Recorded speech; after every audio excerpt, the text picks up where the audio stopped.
Krysta, welcome to the podcast. Thank you for having me. For everybody who does not know, you have an interesting background. You started off diving very late. You were, 20 when you started years diving? old. Let's track back. You started in Minden. You grew up in Gardnerville, which is kind of near Minden. Yep. So grew up there. You did gymnastics. You've done trampoline. Then you went to diving. You started diving when you were 20. You now have a handful of national championships, and you've turned that into an Olympic medal. And it's just this very short track, an interesting track, because it's very not traditional to the sport. And I'm interested on, how you got started, where that picked up from, how you transitioned from the sport. So, give me more on your background of how you grew up and how you got started in gymnastics and trampoline, and then how that transitioned into the sport. Yeah, I think a lot of people that do get into diving have somewhat of a gymnastics background, but I think the unique part of my story and my background, it involved the sport of trampoline. And it's still, I feel, such a new and upcoming sport, but they added it to the Olympic Games in 2000. And so, ever since I was a kid, 5 years old, I really wanted to go to the Olympic Games. And at that time, I was a gymnast and pursuing my sport, the sport of gymnastics, just seeing how far I could get. But I had so many injuries along my way. And I think all those roadblocks really kind of developed into this story of how I just became stronger from each one of those. And it really just put my mind to the test of how far do I want to take this, and how much am I willing to push through and endure to accomplish my dream of becoming an Olympian one day. And so on the gymnastics side, when did you start doing gym? 5 years old. And then you did that for how long? 7 years. Yep. Okay, so you started real young, and then that transitioned. How far did you take that? So throughout gymnastics, I think gymnastics gave me such a good background. I did that. I never competed internationally with gymnastics, but I got into a program called TOPS National Team Testing. And so that was always, that was strength and conditioning. And that was kind of the buildup to becoming a high-level gymnast. And I had gone to Bella Crowley's camp way back when, in Texas. And is that a thing anymore? No, sadly. Okay. I love those days. That was so much fun. Go with some of my closest teammates and go camp in the forest in Texas and do what you love to do, gymnastics, live, breathe, and do what you love to do. So, so that was really fun. I love the sport of gymnastics. And a lot of my life, I was actually commuting up to Reno for gymnastics, just because there was better facilities up here, better, coaching, and just access to higher level sport up here. And so I was commuting. My parents took me an hour drive there, an hour drive back. And, a lot of times my mom would stay for a 4-hour practice because she didn't want to drive home another hour to come back another hour. So a lot of my life, I grew up in a small town, and very, very small town. Reno's small, but right down there it's more farming, correct? Yes. And not a lot of huge opportunities for sport. And there were talks throughout my athletic career with my parents of how are we going to make this work? Should we because a lot of gymnastic centers didn't have tall enough ceilings to fit a trampoline in, to be able to jump and do my sport to the highest level. And we had chatted one time about getting a barn and buying a trampoline and just being able to train in good old Minden, Nevada. So it's funny to think about where I grew up and knowing that, I really did come across the right opportunities, but I'm really grateful for my parents and how much they put into my sport and really just helping me chase what I love to do, and giving me the resources that I needed to do it. And so you really had to chase cool. and find those resources based on, where you grew up, which is very, a lot of people grow up in an area that already has the program, already has the pool, already has, whatever it may be. But that's Right. that's a long drive, multiple Yes. times a week. It was a lot. I'd get out of school early to go, Yeah. drive up to Reno. But yeah, I did gymnastics for 7 years, and I really do thank God for this background because I think it gave me the strength and the foundation. And really, I mean, gymnasts train hard, Yeah. 4 hours a day, 5 days a week. Sometimes, if you're up to the level, you'll add a Saturday practice. It's a split practice and it's 6 hours. You train 3, you have a little lunch break, and then you train another 3 hours. So I put a lot of effort and time and commitment into this gymnastics background that, really did give me a lot of the foundation of strength and, sport background that diving now has a part of it. So it's pretty cool. I mean, I think a lot of divers have either that, most of them have a gymnastics background, because starting off in diving traditionally is kind of, I wouldn't say it's odd, but it's not super normal versus having a gymnastics background and then going into the sport. Yep. So you did gymnastics, you started off there, then you had, what made you get out of gymnastics? I think honestly, my knee injury that I had, it was the first real big traumatic injury I had. And it took me out for a year. It was at the age of 12, and it took a long time to recover from. It was a really strange and rare injury for a 12-year-old to have. And I think that year off really gave my body time to kind of catch up, and I grew super tall. I came back to gymnastics, or tried to, with an entirely new body because, I think gymnasts, their height is stunted because of how intense the training is. And so when I gave my body that year off to really recover from my injury, I tried to come back to gymnastics, and it was a challenge because I grew a lot taller and just really transformed into a whole different way. So, so that was kind of interesting. But I think when I came back, it was right around the time where we had a trampoline program move into the gym, and I had never known about this sport. Somebody had told me that it became an Olympic event, and I just was really interested, and I did a lot of research on who does trampoline at the highest level and what does it look like. And I saw this girl that was on the trampoline team at my gym, and I just thought, this is amazing. This sport is so beautiful. I've always loved the trampoline, and why can't I do it?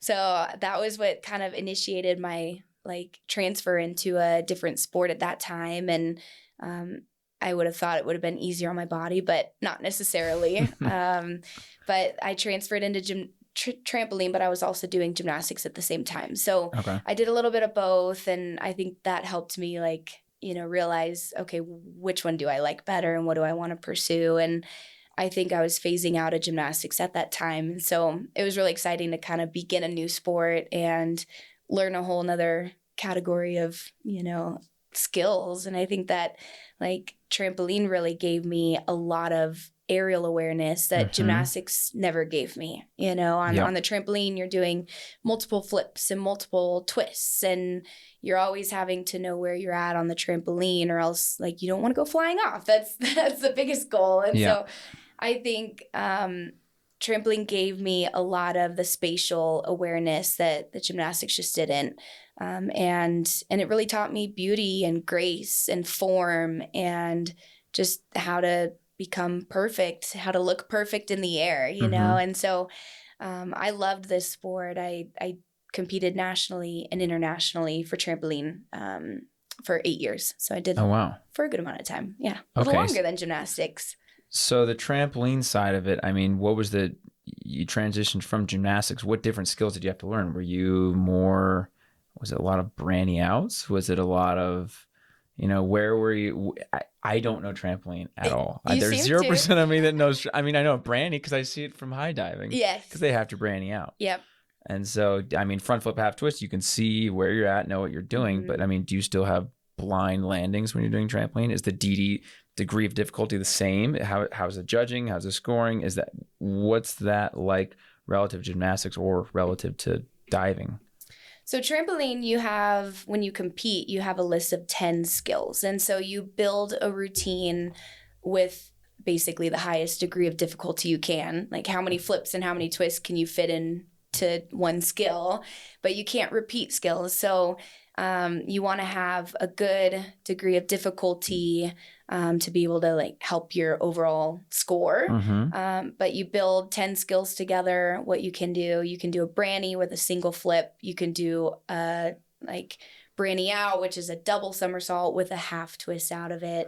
And then some people do trifts, which is, you know, a triple with a branny out. So a triple with a branny out. So it's a quad?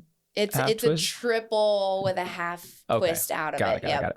Yeah, and some of the crazy, like the men's trampoline is really fun to watch. You know, if you look on YouTube, find Dong Dong from China, he was the top. And I remember watching him when I was competing, and he would do first 5 skills of his routines would be a variation of some type of triple flip, triple somersault, you know.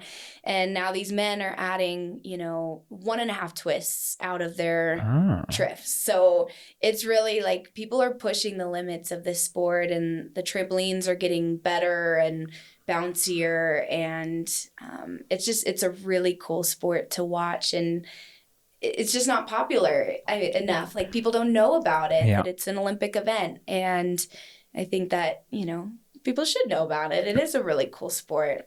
Yeah, it's something I wouldn't do because I don't trust my spotting skills. Yeah, it's kind of crazy. I mean, you jump on the trampoline and you have 4 people on each corner that are there basically like if you're going to fly off, they're just going to try to push you back onto the trampoline or catch you. I don't know. Have they caught you before? Never like caught me, but they've always pushed me back onto the trampoline because around the trampoline there's little mats, you know, and typically in a training of trampoline, like a day of training, you're flying off the trampoline often. Like, really? And we have big mats on the ends of the trampoline. And so if you do fly off onto a mat that has a trampoline under it. So it's a soft landing. Oh, it has a trampoline under it. And so you're surrounded by trampolines on all edges, but then except the sides, just the ends. So what about the sides? That's where like it's kind of sketchy. Why don't they put them there? They should. No, on one side of the trampoline, they'll have somebody with a mat. Like if you needed somebody to throw a mat in to like save your fall. Save, quote unquote, because how much can you save from hitting just give a little bit of a cushion, we'll say. Yeah. So there's like, yeah, I guess some safety measures that we do follow, but it is a sketchier sport, and a lot of trampolines are in ground so that, you know, if you do fly off the edge, like you want to kill your bounce before you do, but you won't go flying onto the ground, which is 6 feet down, you know? So a lot of trampolines will either be in ground or they'll have the trampoline above ground with added whatever sides just to make sure that you're not going to fly off too far. No way. Have you launched off? Oh yeah, many times. I mean, it's kind of the nature of it, and you learn how to fall. Like, yeah, you kind of like trampoline teaches you these like cat instincts that you just never had in your life. Yeah, of course. Until you like get into these situations where you're flying off the trampoline and you need to learn how to like land on your feet or save it. So it is pretty wild. I had a good teammate one time. He totally is a cat. I swear to you. I was like, he would go flying off any way but land on his feet somehow. And that, I mean, you got to know how to practice your sport safely. And yeah, there was a lot of risk in this sport. And safely with air quotes. Yes. I mean, did you get injured doing that? Yeah. So I had another 2 knee injuries from that. So I've had a total of 3 knee surgeries. Oh, wow. And I still, in my right knee, I don't have an ACL currently. So I train without an ACL, and it's been a couple of years running that I haven't had one. And your body learns to adapt to it. And there's definitely a lack of stability. And I know what movements and exercises I really can't do to kind of stay away from it. But yeah, I've had couple knee injuries there, and that's really what actually pushed me out of the sport of trampoline too, is injuries. And I mean, there's been a lot of roadblocks in my journey, but I think my motto in my life has always been to be stronger than I was before my injury. And I think with that in the back of my mind, through everything I've been through, has really pushed me and elevated me to where I am today. And, if I didn't have those injuries, I probably wouldn't be in the sport of diving either. So Yeah. it kind of led me to where I am too. Now, those knee injuries, now that you don't have an ACL, like what can you and can you not do? I mean, I have no clue what an ACL dictates you can do. It's a lot of, so it gives you stability between like your upper leg and your lower leg. So picture me on a water skis. This is the sketchiest thing for me to do because the water skis, like I don't have any control of my right foot when it's being like played with external factors of like water, and so I don't have the stability to keep it together the way it should be. So that's why you snowboard and you don't ski. Yes, exactly. Yeah, don't tell coach I snowboard, but yes. Yeah, but you take it very lightly. Yeah, it's better. My feet are strapped in for sure. Yeah. Growing up here, you have to snowboard or ski. It's, you've lived here for some time now. Yeah, it's world class. Yeah. And you can still ski right now. It's June 7th. And we still have till the 4th of July. Alpine does not close until then. Oh, that's amazing. And then Mammoth, I believe, doesn't close until August. This has been a crazy winter. Yeah. It's been nuts. Taking advantage of that? Yeah, full advantage. I mean, there's too much fun to be had here. I mean, I'm not diving anymore. There's so many other sports that you realize you can do after diving. Right. That you're like, oh my gosh, these are all so much fun. Yeah. You sacrifice so much when you're doing your sport. And then I think after you retire, you kind of realize, oh, I don't have to sacrifice that. I can do that. I can go lose my mind on all these other sports. And there's so much fun to be had, especially here in Reno, Tahoe. That's so cool. I'm glad you've been enjoying it here too. Yeah. Picked up a lot of hobbies. Snowboarding. I mean, skiing, not for me. I'm more of a board guy. Yep. Snowboarding, backpacking, climbing, you name it, rock climbing like crazy. We climb during the week, and then on the weekends it's snowboarding. But then once that's over, cool. There's hunting season. There's so many different things. Yeah, you've been hunting a lot and fishing too, huh? Mm-hmm. Yeah, I'm leaving tomorrow. I'm going on a fishing trip. Well, I leave tonight, and I'm going on a fishing trip tomorrow in Oregon because it's like a 4-hour drive to the Rogue Elk River. Nice. And there's like a spearfishing or no, I wish. I remember the first time I met you, you told me you spearfished. Yeah, I know. And I was like, what? This guy is crazy. Yeah, I know. It's fun. But the fishing we're doing is just on a river. So we're gonna catch like salmon, trout, see if we can get something. We're going Bend. We're going all the way up to Bend. We're gonna hang out at like the Chutes River and go to all the breweries, see all the fun stuff. So you eat what you catch. Yeah, hopefully. Yeah. Hopefully we'll be. I'm car camping on the way up there, so hopefully we'll get fish. We'll be grilling that up on the way. We'll see. Living out of your car. Yeah. I mean, awesome. Not living, but camping out of it. It's fun. That's what everybody does here. That is really cool. It's a lifestyle you'll be able to have once you're done diving. Yes, I know. I dream about it, quite honestly. Yeah. There's a couple of things I really just want to do that I haven't been able to do. Like? Definitely a lot of snowboarding, wakeboarding. Wakeboarding. I mean, I could still wakeboard. Wake surf. And wake surfing is one of the coolest things in the world. And it's not hard on you. Anybody can do it. Yeah. And you fall down, you're fine. It's true. Yeah. Yep. Well, I still wakeboard and wake surf with my sport background, but it's fine. Just don't tell your coach. Exactly. She won't be listening to this. Yeah. I'd love to mountain bike a little bit more, though. I just got a bike. Did you? Yeah. So cool. It's so dangerous. I think I'm gonna cheat the system though, and I might get a little bit of an mountain bike. No, you gotta just learn. Just to help out. You gotta learn traditionally. It's just the downhill that's scary. Oh, I love the downhill. That's the best part. Place me on top of the mountain and just let me go. It's so. I've gone over the handlebars like twice now. Oh gosh. And I just got this bike. Oh no. It gets dicey. Get a good helmet. Yeah, it takes a lot of upper body strength going downhill. You wouldn't think about it, but it really does because you're like leaning forward and all the pressures on your upper body. And having that drops. You know what drop seat is? Yeah. Having a drop seat, I didn't know. And having full suspension. I rode the first time I rode was a hardtail, meaning it just had suspension, anything in the front. And it beats you up. Oh, no. And then my buddy's like, oh, you can ride mine now and see what it's like. I'm like, dude, why are you putting me on this garbage bike when I could be riding, that.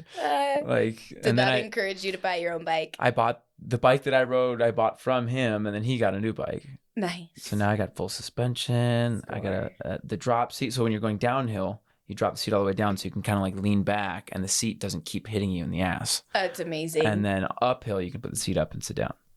Wow. Yeah. And it's just a little button you push on your handlebars. Oh, it's electric. So it's just so you can maneuver this while you're riding. It's not even electric. It's like air.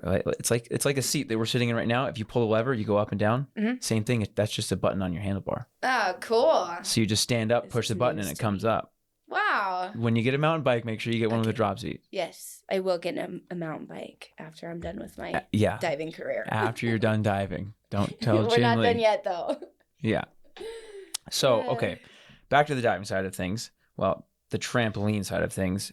You did trampoline for 8 years. You competed internationally. From that, how did it go internationally? Was that fun? Did you want to keep going? You got injured again. You had no ACL. Mm-hmm. When was the point where you're like, all right, I need to switch. I need to do something else? What drew that line?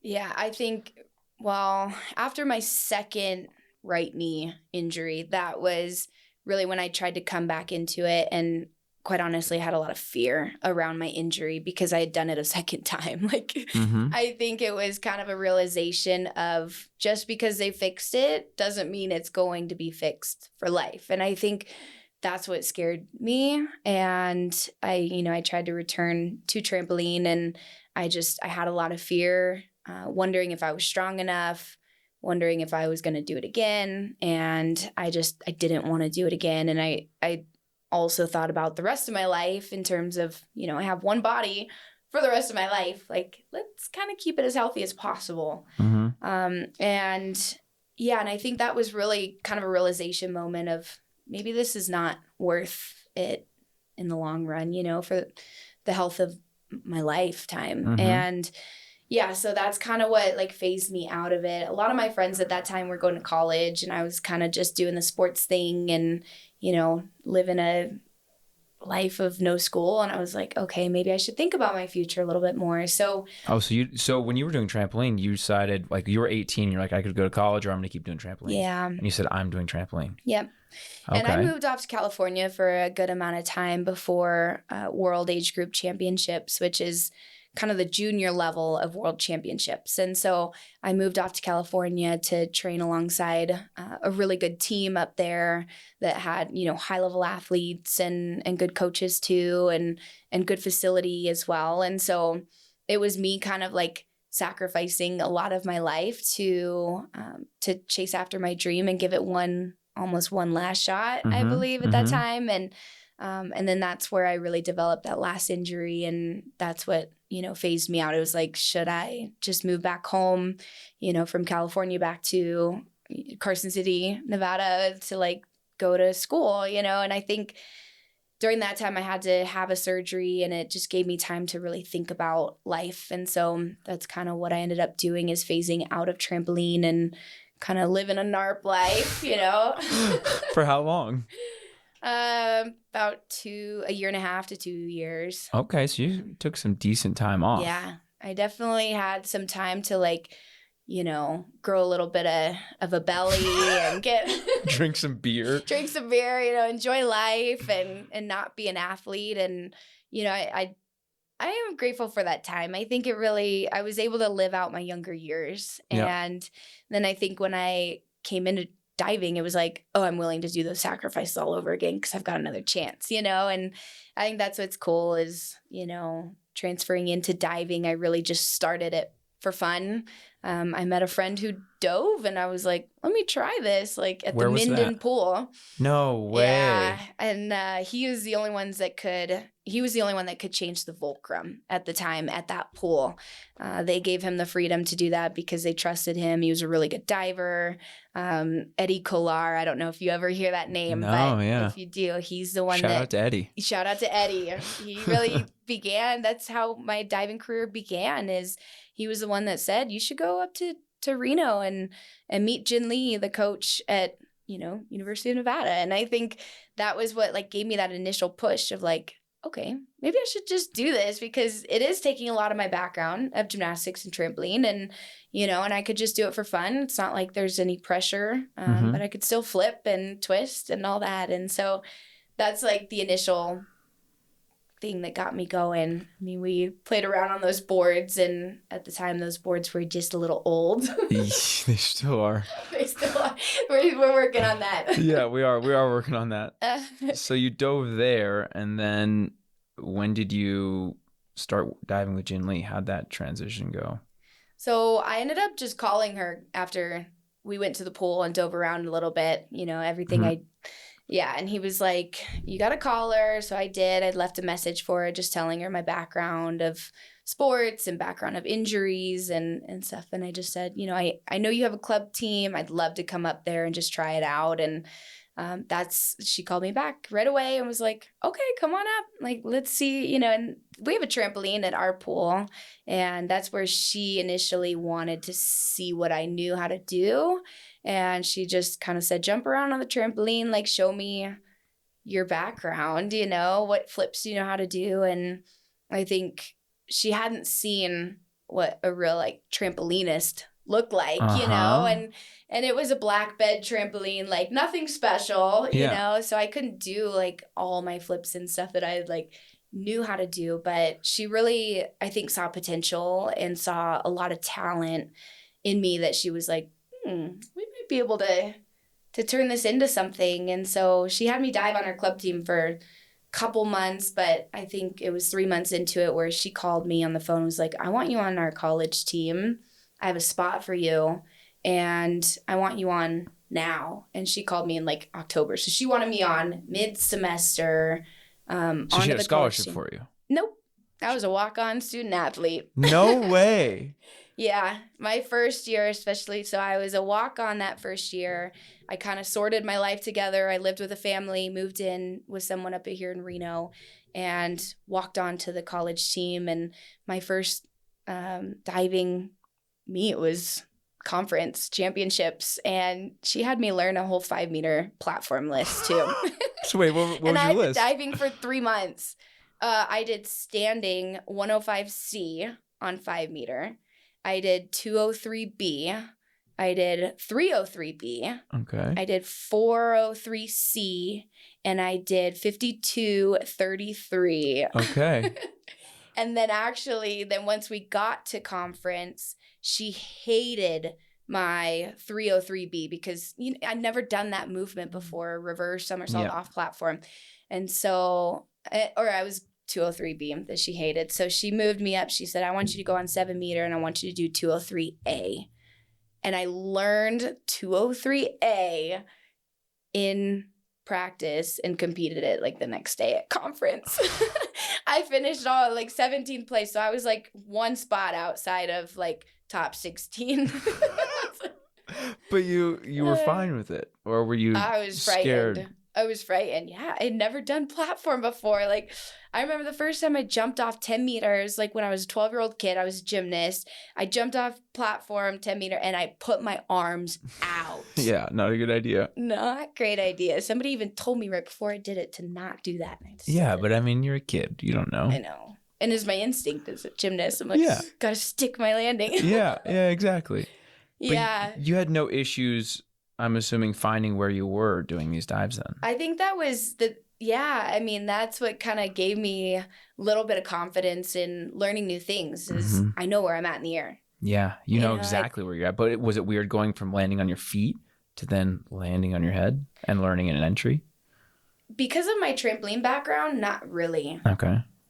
I had a challenge making a good entry. Like, I remember, my watching conference dives from that first year, I would do a great top to my dive, but then I'd pike down and then all of a sudden I'd use my chest to come out and it would just be like, wow, that was a beautiful top. What happened? Like Jin Lee said, I made a lot of bombs my first year on I could hear that. I could hear her voice saying that.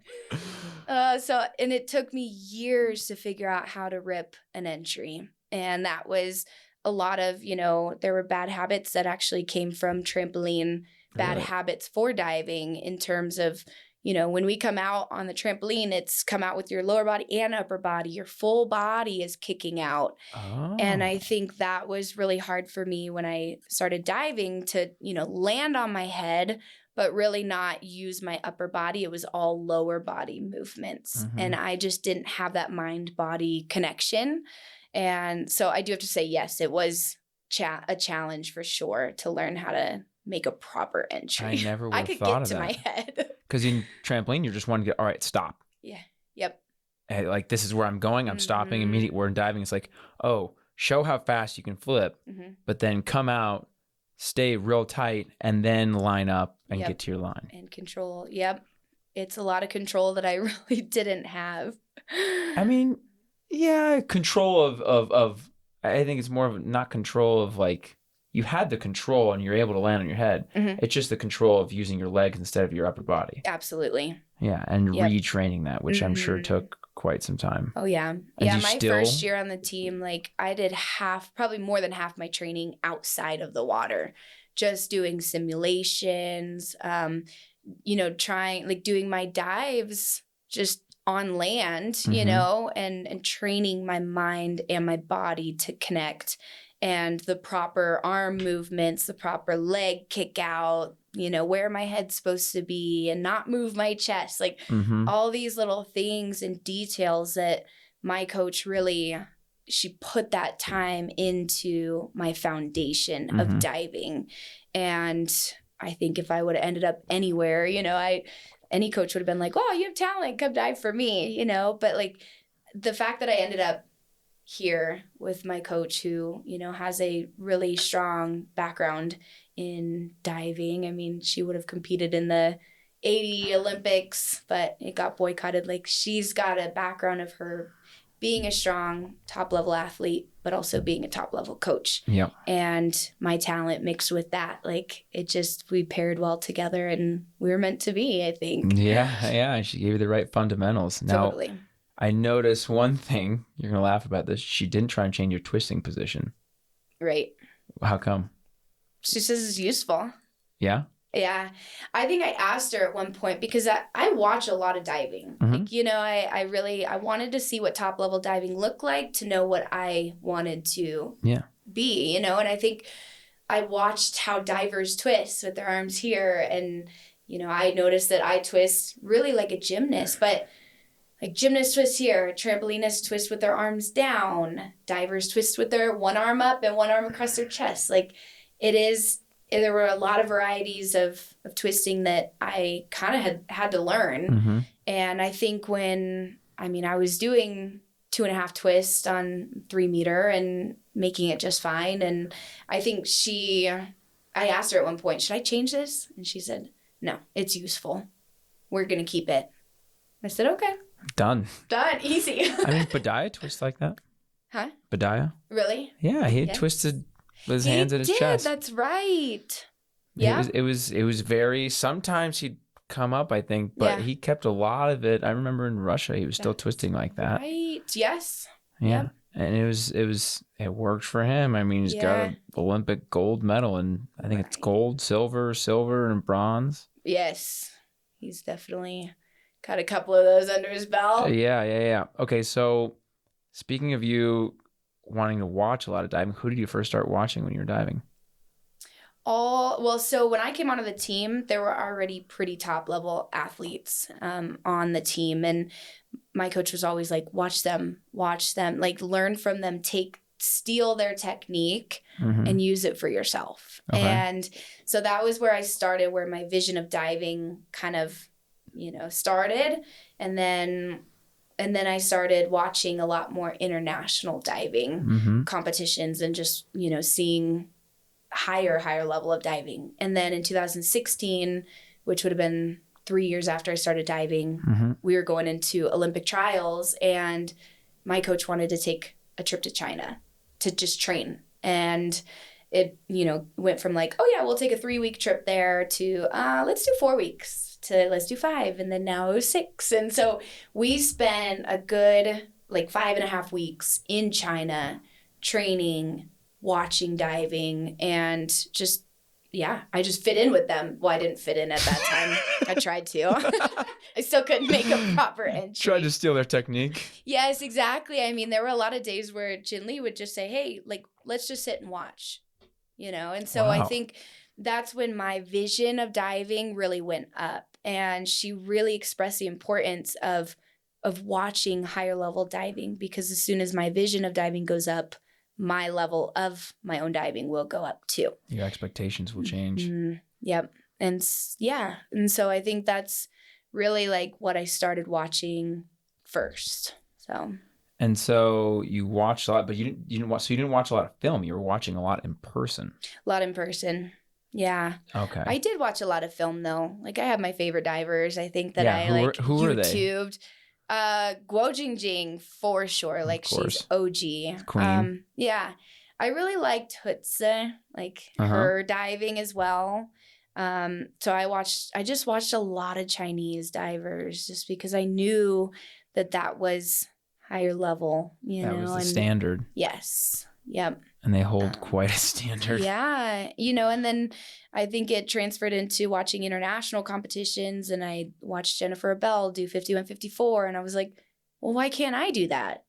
I think that was really a moment in time where I was like, yeah, let's push the boundaries of this sport. Let's see what I can do. And I was always trying to get new dives. We started as a platform diver for 2016. That was the best chances I had to qualify for an Olympic Games that year, because springboard diving, it just takes time. You have to have experience diving and learning the rhythm of the board and all of that. And so I think we pushed so hard to get a 10-meter list to be able to compete at Olympic trials. And then after 2016, it was like, okay, maybe I should kind of just transfer into springboard diving and just see where this goes, and just dedicate all my time and effort onto the springboard. Because if you think about it, like the springboard is my trampoline background. Yeah, exactly. Like you have the power for it.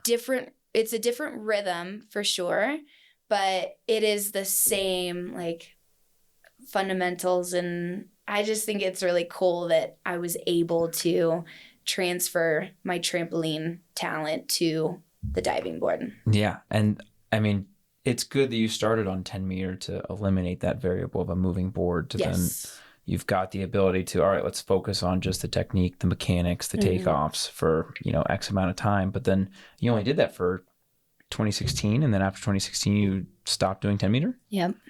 So you only did it for 3 years. Yep. And then what was your list on 10 meter? It was What was that laugh? I just think of the time when we had to learn a 10-meter list, and I was given the decision or the choice from my coach. Do we want to do a full 10-meter list and learn all the Olympic dives on 10 meter, or do we want to like just learn a 10-meter dive to, have a 10-meter list? So at the time I was given, so I did 107B, 407C, 207, 52, 53, and arm stand, back twist. And you had no issues 1.5 twist. Them. No. And you dove at UNR that doesn't have a 10 meter. Yeah. So where'd you learn them? Well, so because we don't have a 10 meter at UNR, we take training trips to Stanford throughout this college season to go train and get experience and time on the platform. But at the time, Jin Lee had given me the choice. Do you want to learn 305B on 10 meter or 207C? And I think in anybody's right mind, you would be like, 207C. Yeah. Like, who wants to do 305B? No, I don't. No, absolutely not. And so, so I learned a full 10-meter list, and I was competing individually, and I wanted to compete synchro as well. And I learned all those dives before I even learned my voluntaries and before I even did a lineup on 10 meter. Really? So Jin Lee was scared of my lineups. She was like, if you do a lineup from 10 meter, you're going to injure yourself. So she sent you up there, just made you do a harder dive. Yeah. Yeah. And typically I would make better entries with harder dives just because I had less time to think and less time to do weird movements. Yeah, that makes sense. I mean, yeah. So then on 10 meter, oh gosh. Yeah, you had no issues learning any of these dives?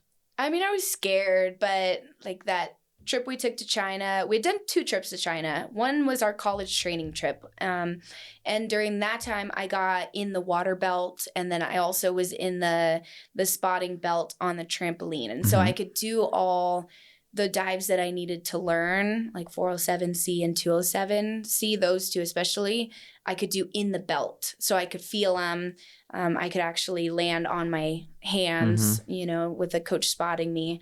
And so I felt confident doing them. And during that time in my life, like, I'm younger, I'm fearless. You know, now you think I would not get on 10 meter to do those dives again. Yeah, I mean, You have to no pay thank me. you. But you never flopped or anything? Oh, I flopped hard many times. Okay. Yeah. I was wondering how that transferred over. If you were able to, you know, not have, at the rate that you were going at and the speed that you were picking things up, I would assume you just picked it up and didn't eat it at all. Oh, no. Definitely smacked a good deal of times. And I think that's why I maybe have developed this fear now.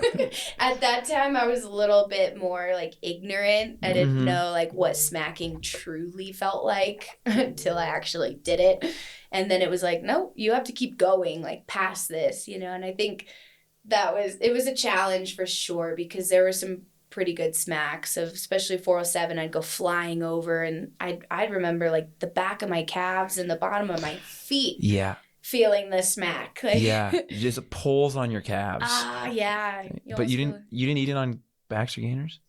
Backs I did. I would go like over. Sometimes I'd go a little bit like short. A lot of times I would miss my hands, like just that's not something that I was ever trained for either. And so I would always tape my wrist, because I would enter the water and just like, You grab your wrist. Or not even grab. It was just like push the water down or something. I mean, it happens. I broke my finger grabbing.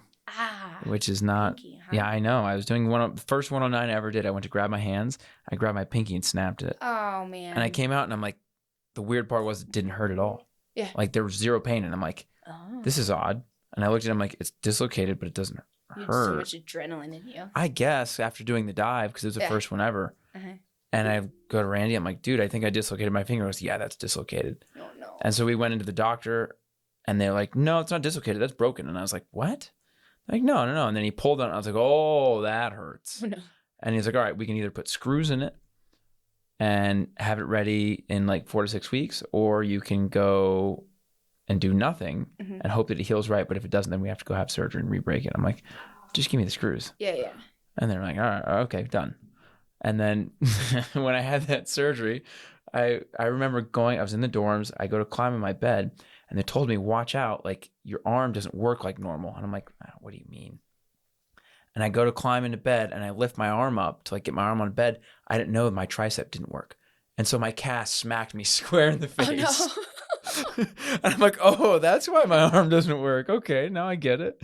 So I had to watch out. If I lifted my arm would just come and swing and hit me. Oh, wow. Yeah. Did you have to redevelop that strength of your tricep? I mean, it was only a couple weeks, and then I could like you just didn't have function of it. Wow. Because it was they numbed something in my armpit, and I couldn't use my tricep. So like it went away after like a day or two. Funny. But I couldn't use it for a while. Yeah.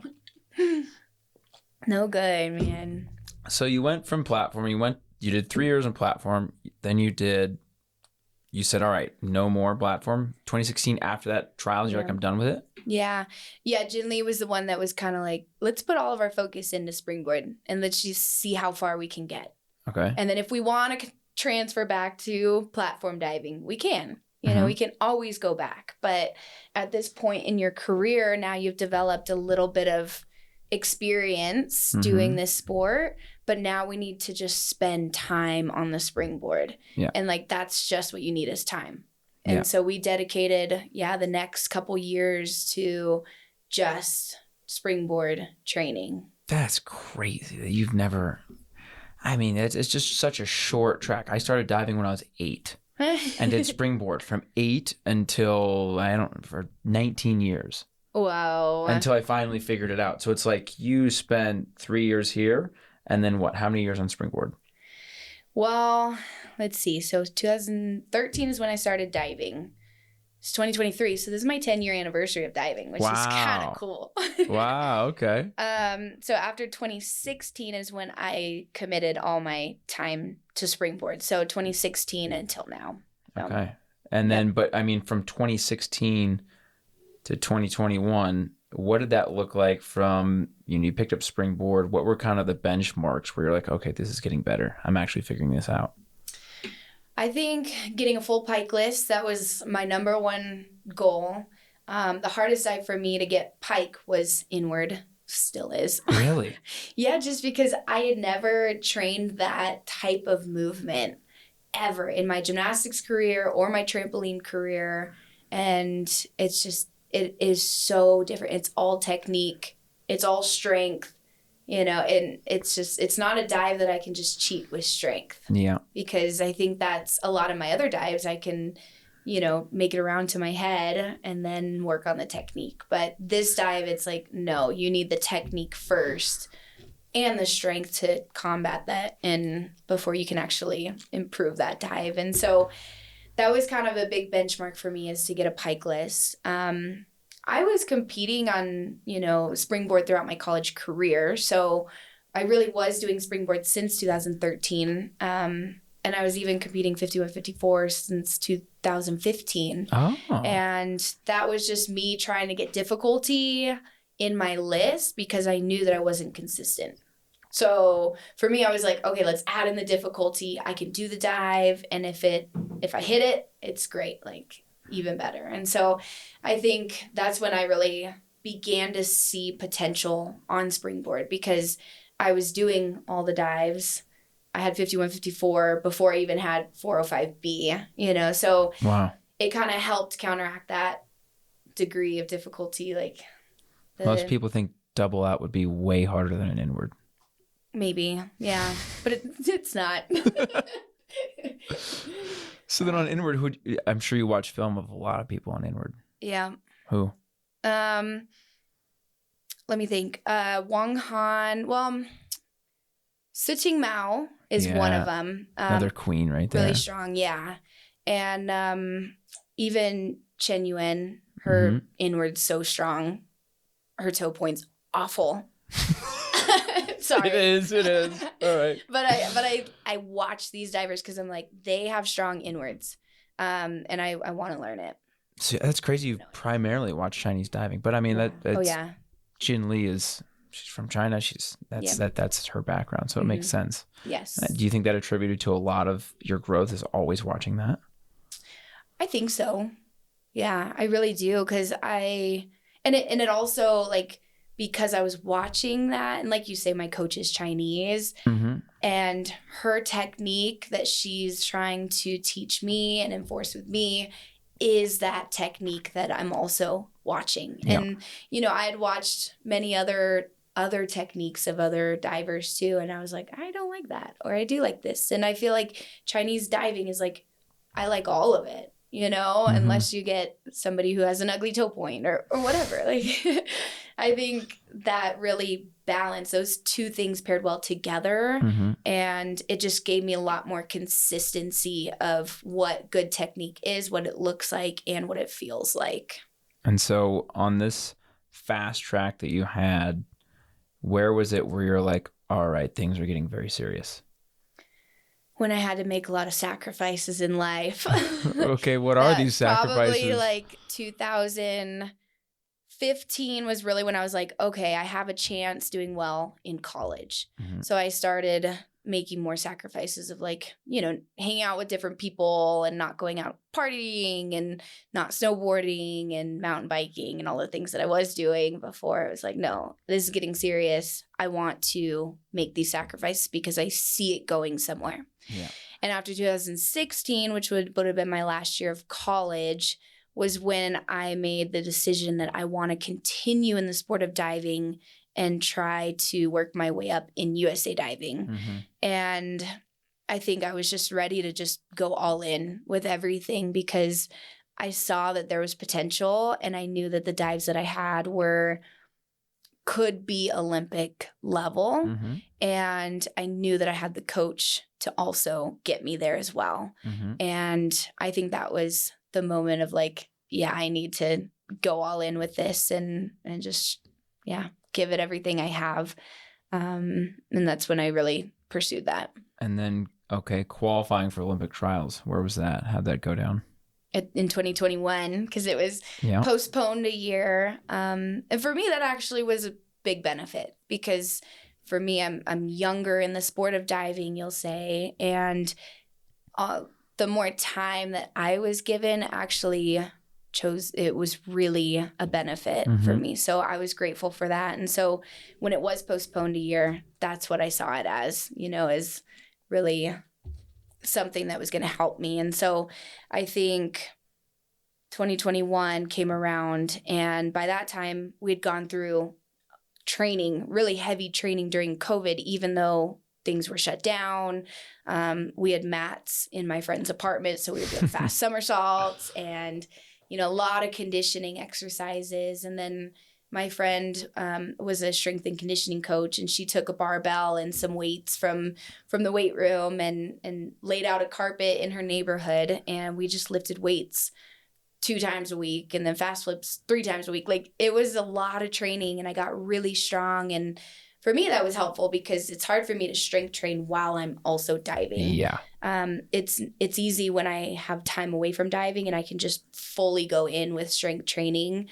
And that's what I was given. And so I think when we got back in the pool, in the water, I had already had so much strength, and it was just getting my dives back. Yeah. And so I think going into 2021 Olympic trials, I had more confidence knowing that I really did the work, and I could trust my training. And that was exciting for me. And I was competing in 2 events. So I did individual and synchronized with Allison Gibson, and her and I were kind of coming in as underdogs. And that was something I think both her and I really liked. It didn't put pressure on us, and but yet we still knew we had a chance. And I think that was really exciting for us. And we were also doing 51-54 at that time together as a synchronized pair, which no women in the U.S. synced that dive up, let alone internationally. Yep. So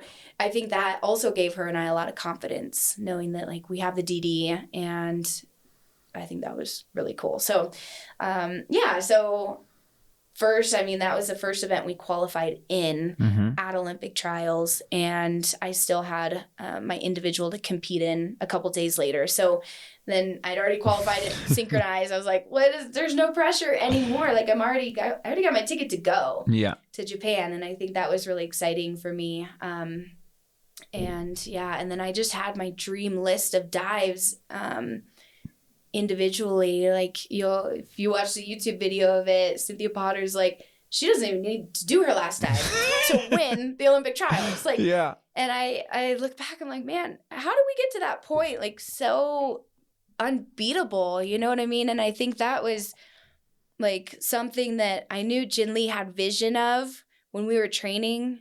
I didn't know where we were. There was no benchmarks as to know like where I'm at, where the other divers were, because it's COVID. We didn't have any competitions during that time. And so it was just really cool to like step into like onto those boards in Indy and just feel like, wow, I'm ready. My strength feels there. My dives are more consistent, and we did it. So yeah, and so I think cool. From a very outside perspective, I think it was unexpected. Because, I know the diving world. You were very new in the diving world. I'm like, she's got a gymnastics background, a trampoline background. It's not as diving-esque as everybody else is. So it was like, oh, she's new. It's not like, you're new. So you don't expect to see that. And then I'm like, oh my gosh, this is coming together. This is really coming together. Holy moly, here we go. And I'm like, whoa, she just put together a huge list that I did not see coming whatsoever. You're right. Because you traditionally look more like a trampolinist, but as you grow, your appearance is starting to change more as a diver. Cool. But that takes time. Yeah. And it's not easy to do. Yeah, there's still definitely a little bit of trampoline in me, But I like that, to be honest. Like, as much as I want to be 100% diver, it's like, no, like this is my background. This is what makes me unique. And this is, what got me to where I am today. Mm-hmm. And, there's different techniques that I'm like, okay, that's not useful. Then that's what I want to drop, you know? And I think, my coach has always said, you're a tiger. You're a little tiger that's just like chasing after everyone. You're kind of the one that's like, you're just doing the chasing. And feels good though, doesn't it? Yeah, it's a good feeling. Yeah, totally. Because you have a chance. Mm-hmm. And I think everybody's got a shot. And there's always an incentive. There's always something pushing you when you're chasing. Yep. And now it's like, okay, Olympic bronze medal. Like, what am I going to chase after now? Let's go through that now. It's a whole nother mindset for sure. And, a medal at the Olympic Games, I mean, obviously is like a goal of mine, but I didn't have expectations for it at all. And, my diving after Olympic trials really suffered a lot because I just gave everything, all my strength to Olympic trials. And it takes a lot out of you. Yeah. And then to regain that, Olympic trials are in June. Mm-hmm. Olympics are in July. You know this. You've competed. It's such a quick turnaround. And I think it provided a big challenge for me. But we just kept hitting strength hard. I trained hard until the day we left. We didn't slow down at all because I needed that like strength rebuild, you know? And I think it's just really cool to like have made it. My goal into the Olympic Games was just to make it into finals, and to come out with a medal is beyond what my expectations were. And it was a really exciting event for that reason, I think. Now, was there any point through that list you're like, oh my gosh, this is really going well? Like I am on my game right now. Was there any point where you're like that, or do you watch the scoreboard? Do you not watch the scoreboard? How do you pan out in a final? Like what's your MO? Well, I think throughout the week, so what was different about Olympic Games is we competed day back to back. So I had prelims one day, the next day was semifinals, the next day was finals. And I just had such a lack of confidence in my diving at that time because I was not diving well, and I knew I just needed another day, and the next day would come and my diving started to go up, and the next day would come and my diving would go up. And I think for me, just getting past prelims into semifinals, I was like, okay, I got another day, and then after semifinals, I was fifth going into finals, and I was like, okay, I got another day. And I feel like I still didn't perform my best list. And so that kind of gave me confidence knowing that I didn't perform my best already. I still have room to grow, and I'm already sitting in fifth. Mm-hmm. Nothing to lose at this point. And throughout, that finals round, I don't really listen to scores. I kind of pick up on some vibes that are going on. Yeah. Like, what am I feeling? What dives am I hearing? Do I hear a dive that's just gone super over? You hear a big splash, and I heard a couple of those in round 3, mm-hmm. I think it was. And it was really surprising from who that mm-hmm. I heard those scores from. And I was like, okay, so if that person's kind of out after this round, they've got some room to pick up. And I was like, okay, my list is going pretty well. Headphones on, I don't care. Let's just listen to music and have fun and just do what I need to do to compete my best. And for me, making it through my back and reverse was the thing that I was like, okay, as long as I make it through those dives, my 107, 51, 54, easy, got it. Mm-hmm. And so I made it through 205, 305, and I was like, okay, we're homebound. And 107, had so much energy. And then I get to 51, 54, which is my last dive. And I've had it where I get ahead of myself, where I'm like, okay, 51, 54, I trained this dive so well. And then I'm ready. I got this, And I think in that moment, I was like, okay, don't get ahead of yourself. Stay in the moment. You just need a good hurdle. Let's just do the dive as to the best of your abilities. And I did. I mean, I was back on the board a lot, but I'm used to fighting for that dive. And I fought for it, and I came up. And even at that time, I didn't really know I medaled. I knew I had really a good list for myself, but mm-hmm. I didn't know how it panned out with the rest of the world. And after that, I went back to my towel and I was like looking at the scores, and I'm sitting in first place with a couple people to go yet that are still maybe above me. And they go, and I'm still sitting in first by the time it gets to Chinese diver number 1 and then Chinese diver number 2. And I was like, oh my, I medaled. And I went running over to Jin Lee, and I just like, I sat right in front of her. She didn't even know I medaled. She doesn't watch the scores at all. And so we were just like sitting there, both her and I, like kind of clueless. And then she realized it. One coach was like, shook her hand, like, and she was like, wow, we did this. So I got goosebumps just moment listening where to it was this. just like, this is unbelievable right now. Like, what just happened? And it's cool because like the night before, I had visualized my list of what I was going to do that next day. Mm-hmm. And I saw my dives and how they were going to go down and how they would look if I did them to the best of my abilities. And so I like visualized my dive in my list, and I had seen all those dives that I had just performed. And then after the end of the visualization that night before, I saw myself standing on the podium. And I was like, okay, we're going to just go with this, you know? And I just remember thinking like, because I'm a believer and I like fully believe God has led my path to diving and where I'm at today. And so I was like praying about it too. And I was like kind of scared to pray about it. Like, God, you know, if it's in your will, like maybe I can medal this Olympic Games, but if not, it's okay. It's okay. It's okay. You know, but this is like what I want. And you tell us like we should come to you with what we want. And like, you already know it, but I think like that was really powerful. And so I saw myself standing on the podium in that visualization, and I looked up and I was like, this is all you, God. This is all you. And it's just crazy. That whole next day, like that exact thing happened. I was standing on the podium, and I have pictures of me on the podium with like looking up, just like, you did this.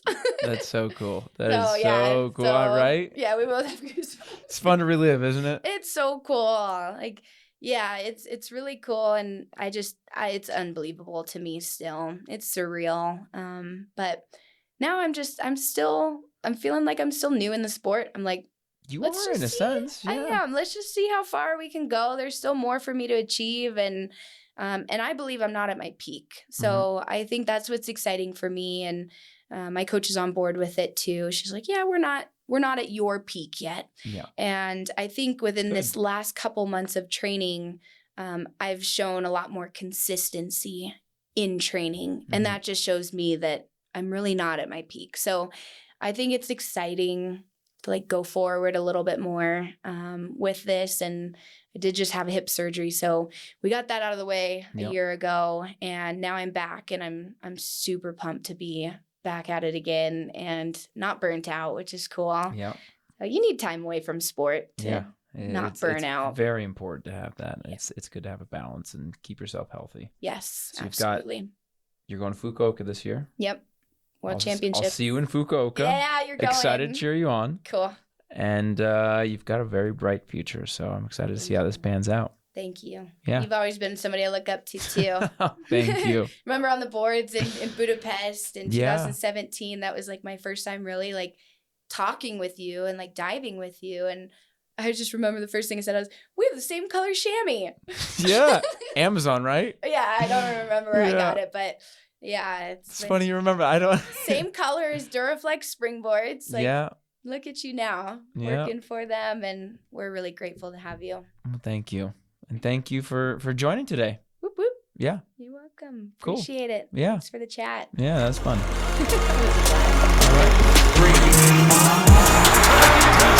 right.